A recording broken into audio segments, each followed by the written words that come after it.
السلام علیکم، صبح خیر۔ پاکستان ٹیلی ویژن نیوز کے مارننگ شو کے ساتھ رضوان علی احمد اور میں ہوں آپ کی میزبان Mahnoor Qureshi. Have a very good day. آج پہلا دن ہے ہفتے کا، زیادہ انرجی ہے as compared to the other days, کیونکہ جو منڈے ہوتا ہے شروع میں منڈے بلیوز بھی ہوتے ہیں، لیکن رضوان بڑی پلاننگ ہوتی ہے اس دن کی، آج کرنا کیا ہے، اور اس پورے ہفتے کی جو پلاننگ ہوتی ہے، ایکسائٹمنٹ بھی ہوتی ہے، انرجی بھی زیادہ ہوتی ہے، اور شاید تھوڑا سا انسان خوش بھی ہوتا ہے۔ بہت سارے لوگوں کا ارادہ بھی نہیں ہوتا کام پہ جانے کا، صرف منڈے کا، کیونکہ ویکنڈ گزرا ہوتا ہے۔ سیٹرڈے سنڈیز کو ہوتا ہے یہ کہ آپ بہت لین آن کیے ہوتے ہیں، لیزی ہوئے ہوتے ہیں، یا پھر گھر کے کچھ ایسے کام ہوتے ہیں جن کو نمٹانے کی وجہ سے انسان، ہوتی تو چھٹی ہے لیکن زیادہ تھک جاتا ہے اور پھر اس کو ایک آف چاہیے ہوتا ہے۔ لیکن منڈے کو کہتے ہیں جیسا آغاز آپ ویک کا کریں گے پورا ویک آپ کا ویسا گزرے گا، تو انرجی کے ساتھ، پازیٹیو نوٹ کے ساتھ اس ویک کا آغاز کیجئے، آج کے دن کا آغاز کیجئے۔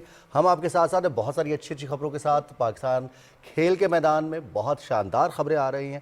پاکستان نے نہ صرف ہاکی میں کامیابی حاصل کی، کوارٹر فائنل کے لیے کوالیفائی کیا جونیئر ورلڈ کپ کے لیے، اس کے ساتھ ساتھ پاکستان انڈر 19 نے کل بھارت کو انڈر 19 کے مقابلے میں شکست دے دی۔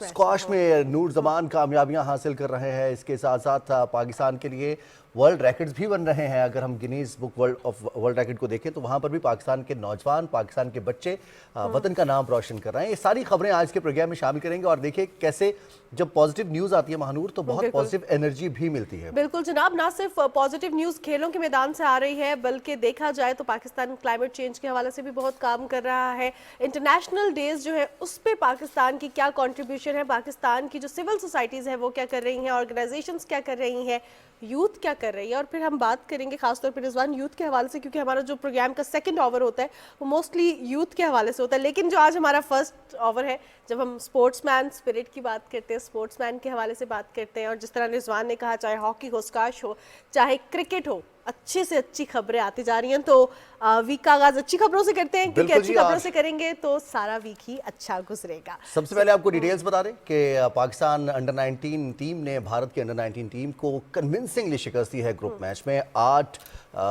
وکٹ سے پاکستان نے کامیابی حاصل کیا ہے، گو کہ پاکستان کی جانب سے بڑی شاندار بالنگ کی۔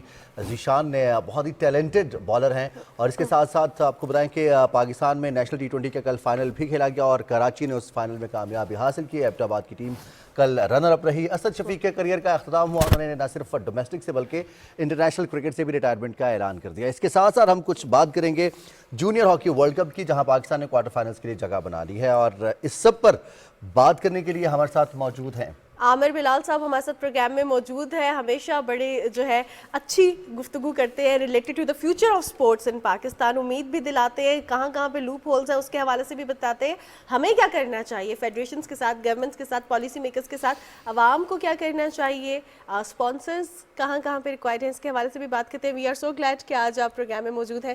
عامر صاحب welcome to the show. Thank you very much, بہت شکریہ۔ چاہے کرکٹ کا میدان ہو، ہاکی کا ہو، اسکواش کا میدان ہو، اچھی خبریں آ رہی ہیں، پاکستان کی نوجوان پاکستان کا نام روشن کر رہے ہیں، اس کو کیسے دیکھتے ہیں آپ؟ بہت خوش آئند خبریں ہیں، اور آج تو میں اس سے پہلے سب سے پہلے تو پی ٹی وی کا میں شکر گزار ہوں، جو کہ اس قدر ہائی لائٹ کر رہا ہے پاکستان کی ان اچیومنٹس کو، اور مارننگ شو میں آپ کے جا کے سپورٹس میں اور کرکٹ کے علاوہ بھی بہت ساری چیزوں کو آپ لوگ ہائی لائٹ کر رہے ہیں، تو آپ کا سب کا شکریہ۔ اور پاکستان کی حوالے سے جیسے آپ نے کہا، اگر ہم کرکٹ سے آغاز کریں تو 8 وکٹوں کا جو پاکستان نے شکست دی ہے بھارت کو، اس میں جو سب سے اچھی بات ہے وہ جیسے آپ نے بھی بتایا، ذیشان ایک بہت ابھرتے ہوئے باصلاحیت بالر ہیں، لیکن اس کے ساتھ ساتھ جو بڑی اچھی چیز آئی ہے سامنے وہ 2 ہمارے بلے باز ایسے، اور بائیں ہاتھ سے بیٹنگ کرنے والے دونوں بلے باز، ایک پاکستان ٹیم کے کپتان بہت عمدہ، انہوں نے سعد نے جو ہے بہت اچھی، سعد بیگ نے بہت خوبصورت بیٹنگ کی، اور لیکن سب سے بڑھ کر جو ہے وہ اذان اویس کی نہ صرف سینچری تھی، بلکہ میں سمجھتا ہوں کہ ان میں جو ایک مجھے بڑی خاص چیز نظر آئی ہے کہ انہوں نے میچ کو اینڈ تک لے کر گئے ہیں، انہوں نے اپنی وکٹ تھرو نہیں کی، ان کے اندر مجھے وہ چیزیں نظر آئی ہیں جو ایک فیوچر میں ہمیں ایک بہت اعلیٰ بیٹسمین جو ہے مل سکتا ہے اذان کی صورت میں، اور اللہ کرے کہ یہ جو کھلاڑی ہیں ان کو پاکستان کرکٹ بورڈ ان کی پروگریشن میں ان کو لے کر چلے بتدریج، اے ٹیم میں اور پھر پاکستان کی ٹیم میں، اور ان کا جو ٹریک ہے ان کی پروگریشن کا وہ کہیں پہ لوز نہ ہو، کیونکہ ماضی میں ہم نے دیکھا ہے کہ کئی باصلاحیت کھلاڑی اس طرح کے آئے اور وہ پھر کہیں بھیڑ میں گم ہو گئے. بالکل ایسے ہی ہے. تو میں امید کرتا ہوں کہ ان کھلاڑیوں کے اوپر پاکستان کرکٹ بورڈ بہت توجہ دے گا اور ان کو ایز فیوچر ایسٹس ان پر انویسٹ کرے گا انشاءاللہ. بھارت کے خلاف ہماری کامیابی گروپ سٹیجز پر اگر دیکھا جائے دونوں گروپس میں یہ والا گروپ جو ہے یہ تھوڑا سا ٹف ہے. اس میں پاکستان بھی ہے, بھارت بھی ہے, اس میں نیپال بھی ہے, افغانستان بھی ہے. ہماری بھارت کے خلاف کامیابی اس ٹورنامنٹ کے لیے اور پاکستان کرکٹ کے لیے فیوچر کے لیے, جیسے آپ نے کہا کہ یہ تو کچھ ہمارے بریلینس ہیں پلیئرز میں جو کہ سامنے آئیں کل, لیکن اس ٹورنامنٹ کے لیے, اس ایونٹ کے لیے ہماری انڈر 19 کی پرفارمنس کیسی ہے ابھی تک؟ بہت اچھی پرفارمنس ہے اور میں اس میں بہت کریڈٹ دینا چاہوں گا پاکستان ٹیم کے کوچ کو جو یوسف کو, اور محمد یوسف نے بہت محنت کی ہے لڑکوں کے ساتھ اور اس میں آپ کو پوری ایک کمٹمنٹ نظر آ رہی ہے. پلیئرز نہ صرف یہ کہ ٹیکنیکلی بہت اچھے ہیں, فزیکلی بھی they have proved that they are very good. تو مجھے لگتا یہ ہے کہ پاکستان ٹیم کو, کیونکہ یہ سب سے ٹف میچ تھا مینٹلی بھی, آپ کو پتہ ہے جب بھی بھارت کے خلاف میچ ہوتا ہے تو وہ ایک ٹف میچ ہوتا ہے. تو اس میں ہمارے پلیئرز نے, ینگ پلیئرز نے یہ ثابت کیا ہے کہ ان کے اندر وہ ٹیلنٹ بھی ہے اور ان کے اندر وہ مینٹل ٹفنس بھی ہے, اور انہوں نے جس پیشن کا مظاہرہ کیا ہے, جس فوکس کا مظاہرہ کیا ہے, میچ اویئرنیس کا مظاہرہ کیا ہے, یہ ساری چیزیں جو ہیں یہ ظاہر کرتی ہیں کہ پاکستان کے پاس فیوچر میں بہت اچھے کھلاڑی سامنے آنے والے ہیں. صحیح. عامر بلال صاحب, اس دفعہ تو بھارت کو جیسا شکست دے دی, آپ نے کہا ٹف میچ تھا. اب اگلے میچز میں, کیونکہ اکثر اوقات جب ہم سوشل میڈیا پہ بھی عوام جب بات کر رہی ہوتی ہے تو یہی کہتے ہیں کہ اوور کانفیڈنٹ ہو گئی. یہ جو ورڈ ہے اوور کانفیڈنٹ کا, یہ میں خود بھی آپ سے جاننا چاہوں گی, ہمارے ناظرین بھی, اوور کانفیڈنٹ ہو جانا, اگر ایک میچ جیتنے کے بعد آپ ہار جاتے ہیں تو آپ پہ لیبل لگ جاتا ہے اوور کانفیڈنٹ ہو گیا, یہ کیا ہوتا ہے اور پھر کیسی حکمت عملی ہونی چاہیے, اگریسو ہونی چاہیے, ڈیفینسو ہونی چاہیے؟ دیکھیے اوور کانفیڈنس ہو جاتے ہیں پلیئرز میں, کمپلائنس کرنے کا ایک وہ جو طریقہ کار ہوتا ہے وہ کئی دفعہ خاص طور پر ینگ پلیئرز کے اندر, کیونکہ they are carried away with the view of the game. تو امید تو یہ کی جا سکتی ہے کہ ایسا نہیں ہوگا. اس کی وجہ یہ ہے کہ جو ہمارا کوچنگ سٹاف ہے, یہیں پر تو کوچنگ سٹاف کا جو ہے وہ سب سے زیادہ رول آتا ہے. تو ہمارے ساتھ جو اس وقت کوچ ہیں, میں امید کرتا ہوں کہ وہ پاکستان کی ٹیم کو ایک متحد یونٹ کے طور پہ رکھیں گے, اور یہ جیت جو ہے وہ یقیناً ان کو مزید بوسٹ اپ کرے گی, نہ کہ اوور کانفیڈنٹ کرے گی. So there is a slight difference in becoming confident and over confident. So I don't think they will become over confident. This will give them the required confidence جو کہ ان کو چاہیے ہے ٹیم کو آگے matches جیتنے کے. عامر بلال صاحب, ہم نے دیکھا ہے ماضی میں پاکستان کرکٹ ٹیم کی سینئر ٹیم ہو, انڈر 21 ہو یا پھر جونیئر ٹیم ہو ہماری, اور اب انڈر 19, ایک پازیٹیو وائب آتی ہے ٹیم میں سے, ایک یونٹ کی طرح کھیل رہے ہیں, ڈریسنگ روم کا ماحول اچھا ہے اور خبریں اچھی آ رہی ہیں. اب کچھ ہاکی کی بات کریں, آپ نے کوچ کا ذکر کیا, تو آٹمین کا اگر ہم ذکر نہ کریں تو زیادتی ہوگی. جی بالکل. Pakistan junior hockey world cup کے کوارٹر فائنل میں پہنچ کے اب اسپین سے ہمارا مقابلہ ہے, اور اپنے گروپ میں, گروپ ڈی میں پاکستان ناقابل شکست رہا. کتنے عرصے کے بعد ہم نے دیکھا ہے کہ پاکستان ہاکی کوئی میچ نہیں ہارا. بہت اچھی خبر ہے جی. میں نے اس کے اوپر کافی دفعہ لکھا بھی تھا, کیونکہ میں چاہ رہا تھا کہ آٹمین جو ہیں, جو پاکستان ٹیم کے ساتھ کوچ ہیں, ان کے اندر ایک کنٹینیوٹی پاکستان ٹیم کے ساتھ رہے. وہ کنٹینیوٹی اب موجود ہے اور اس کا اثر اب آپ دیکھ رہے ہیں. دیکھیے ہاکی جو ہے یہ, اس کو ہم کہتے ہیں, اس میں لا آف ڈیمینشنگ منٹس کے تحت یہ 4 ہاف کھیلے جاتے ہیں, یعنی وقت بتدریج کم ہو رہا ہوتا ہے, اور اس کے اندر اسٹریٹجی اور ٹیکٹکس کا بڑا عمل دخل ہوتا ہے. تو اگر کوچ اچھا ہوگا تو یہ اب 11 کھلاڑیوں کی گیم نہیں رہی, یہ 18 کھلاڑیوں کی گیم ہے. تو وہ جب 18 کھلاڑیوں کو کیسے روٹیٹ کرتا ہے, کیسے ڈفرینٹ ہافس میں, کیسے ڈفرینٹ ٹائمنگز میں اپنی اسٹریٹجیز کو لے کے آتا ہے. اور ایک میں آپ کو چیز بتاؤں, اگر آپ یہ میچز دیکھیں, جیسے ہم نے بیلجیم جیسی ٹیم کے خلاف 1-1 سے ڈرا کیا, یہ کوئی معمولی بات نہیں ہے. بالکل بھی نہیں. نہ صرف یہ کہ ہم نے صرف ایک گول کیا, ہمارے خلاف صرف ایک گول ہوا. ڈیفنس بہت اچھا تھا, تو ہمارا ڈیفنس بہت اچھا تھا, ڈیپ ڈیفنس بہت اچھا تھا. اور میں سمجھتا ہوں کہ اسپین جو ہے, جو کہ بہت اچھی ٹیم ہے, لیکن بیلجیم کے مقابلے میں اسپین تھوڑا سا قدرے اس کو اگر ہم رینکنگ میں دیکھیں تو امید دلا رہے ہیں کہ ہم اسپین میں صرف امید نہیں دلا رہا, میں آپ کو یقین دلا رہا ہوں انشاءاللہ تعالی کہ پاکستان اسپین سے میچ جیتے گا.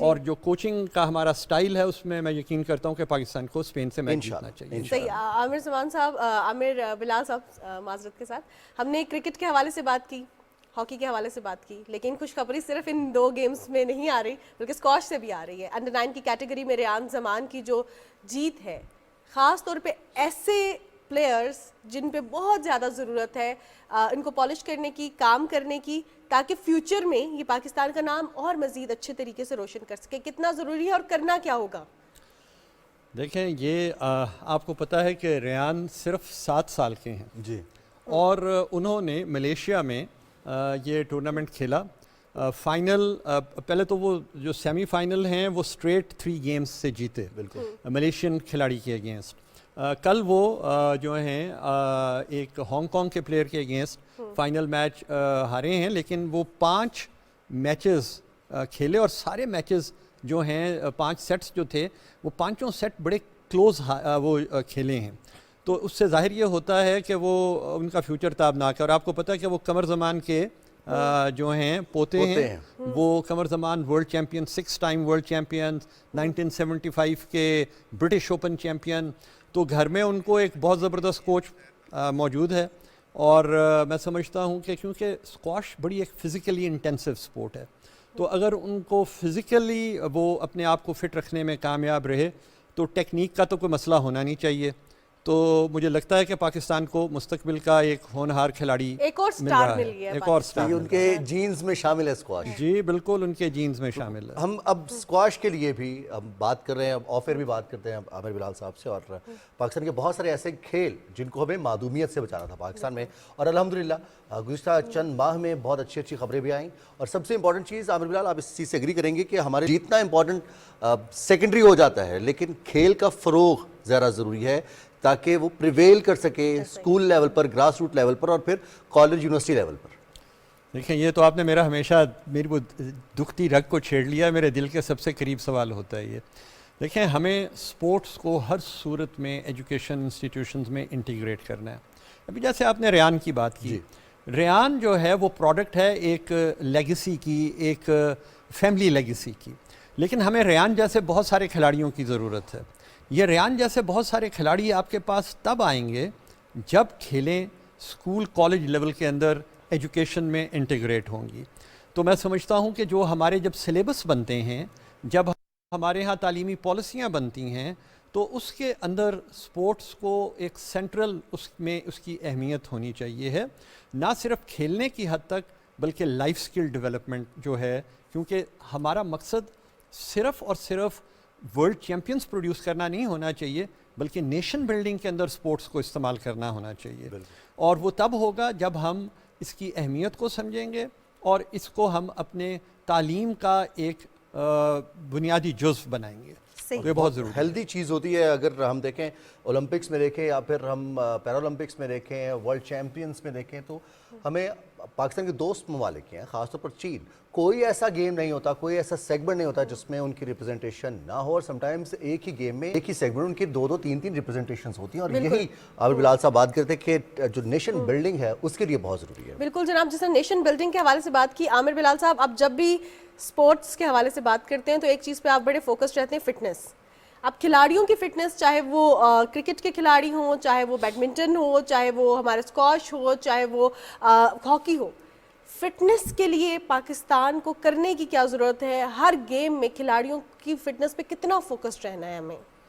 دیکھیے, آج کل کی کھیل میں, چاہے وہ جیسے آپ نے کہا کوئی بھی کھیل ہو, جو بہت ساری چیزیں ہیں جو فرق ڈالتی ہیں. بالکل. بہت سارے لوگ سمجھتے ہیں کہ جی ٹیکنالوجی اور اس قسم کی چیزوں سے فرق پڑتا ہے. یقیناً فرق پڑتا ہے, لیکن سب سے زیادہ جو فرق پڑتا ہے وہ ہے آپ کی فٹنس. آپ کوئی بھی کھیل اٹھا کے, آپ کرکٹ دیکھ لیں, آپ اس کا دیکھیے کہ جو T20 کا جو کھیل ہو رہا ہے اس میں پلیئرز جو ہیں جس طرح سے وہ چھکے مارتے ہیں, اور ہمیں ابھی جو پیچھے پرابلم فیس ہم نے کی کہ ہم نے اپنے جو پاور پلے کے ایریا میں ہم سے 6 ہی نہیں لگ پا رہے تھے, کرٹیسائز کیا رہا تھا اس بات پہ, اور ہمارے پلیئرز خود یہ کہہ رہے تھے کہ جو ہمارے مقابل میں کھلاڑی ہیں, آپ ان کے مسلز دیکھیں, ان کی فزیکل سٹرینتھ دیکھیں, پروٹین خوراک بہت اچھی ایک ڈفرینس پڑتا ہے.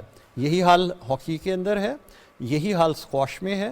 تو ہمیں سب سے پہلے تو جو ضرورت ہے وہ یہ ہے کہ جو ہمارے بچے ہیں اسکولوں کے اندر ان کو یہ بتایا جائے کہ فٹنس کتنی ضروری ہے, پیرنٹس کو پتہ ہو, اور جو اسکول کے اندر فزیکل فٹنس کے جو اساتذہ ہیں ان کے معیار کو بہتر کرنے کی بہت ضرورت ہے. اور اس کلاس کو جو ایک کلاس ہوتی ہے اس کا ٹائم ڈیوریشن ڈبل کرنا ہوگا, اور اس کے ساتھ ساتھ سجیشن ہے کہ ہم فزیکل ٹریننگ کی یا جو کلاسز ہوتی ہیں فزیکل ایجوکیشن کی کلاسز بہت زیادہ ضروری ہے, اضافہ ہونا چاہیے. بہت شکریہ عابر بلال صاحب, آپ اسٹوڈیوز میں ہمارے ساتھ رہے اور پاکستان کی نہ صرف کرکٹ ہاکی بلکہ اسکواش کے حوالے سے جو خبریں آئی ہیں اس پر آپ کی قیمتی رائے اور جو نقطہ نظر ہوتا ہے اس سے حوصلہ بھی بہت بڑھتا ہے اور جو ہماری امید ہے وہ بھی جاگتی ہے, اور ہمیں لگتا ہے کہ انشاءاللہ آنے والا وقت پاکستان کی سپورٹس کے لیے روشن ہے. بالکل جناب, سپورٹس کے حوالے سے بات کرتے ہیں. فٹنس کے حوالے سے اگر ہم بات کریں تو ہم انڈور گیمز جس طرح ہم نے پچھلے پروگرام میں بھی فیچر کیا, ہمارے ساتھ جو اسکریبل چیمپئن موجود تھے, تو پاکستان کے نوجوانوں کے ساتھ ساتھ پاکستان کے جو چھوٹے بچے ہیں وہ بھی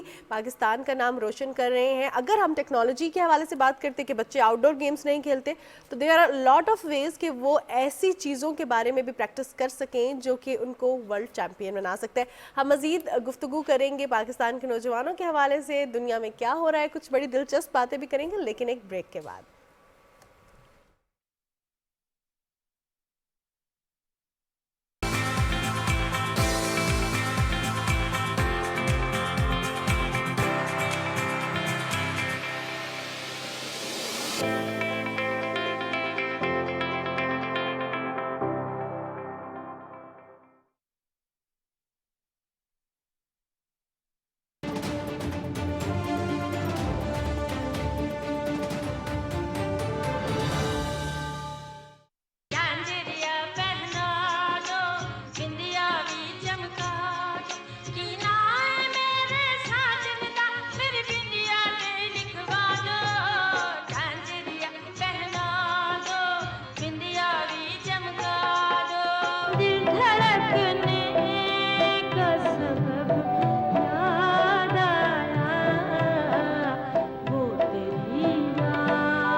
واپس آ گئے ہم بریک کے بعد, اور اب کچھ غیر روایتی قسم کی خبریں ہیں جو کہ خبریں تو ہوتی ہیں, ان میں کچھ نیا ہوتا ہے اور اسی کو خبر کہتے ہیں مانو. بالکل جناب, اور کچھ نیا ہوتا ہے اور کچھ ایسا نیا ہوتا ہے کہ دیکھ کے بھی مزہ آتا ہے اور سن کے بھی مزہ آتا ہے. تو ہم ایک ایسی ایلیگیٹر کے حوالے سے آپ کو بتاتے ہیں جس نے ایک سفید رنگ کے نایاب جو مگرمچھ ہے اس کی پیدائش کا اعلان کیا ہے, اور یہ آپ ہماری اسکرین پہ دیکھ سکتے ہیں کہ بڑا ڈفرینٹ سا, بڑا خوبصورت سا, اور یہ ایکچوئل میں ایسی جو ہم ڈاکیومنٹریز اور ویڈیوز ہیں نا وہ دیکھ کے بڑے محظوظ ہو رہے ہوتے ہیں کہ واؤ کتنی ڈفرینٹ ہے. سفید رنگ کا نایاب ہے. آپ نے دیکھا ہوگا کہ روٹین میں سفید رنگ کا ایلیگیٹر موجود ہر جگہ نہیں ہوتا. ہر جگہ کیا جو اعلان کیا گیا اس کے مطابق یہ نایاب نہیں ہے, اس سے بھی اوپر ہے. یہ صرف اپنی قسم کا واحد ایلیگیٹر ہے.